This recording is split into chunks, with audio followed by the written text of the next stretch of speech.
Something I failed to point out in the earlier part of this video is that when SPI came in here to log this,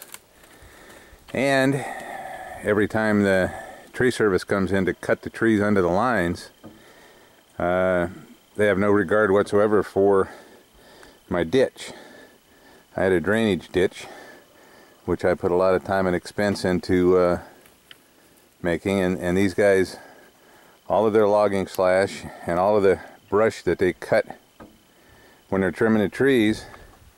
they throw into my ditch, which then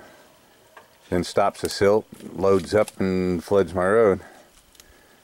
I don't know, again, what obligation I have to maintain my easement through their property, but as good neighbors, they should at least care.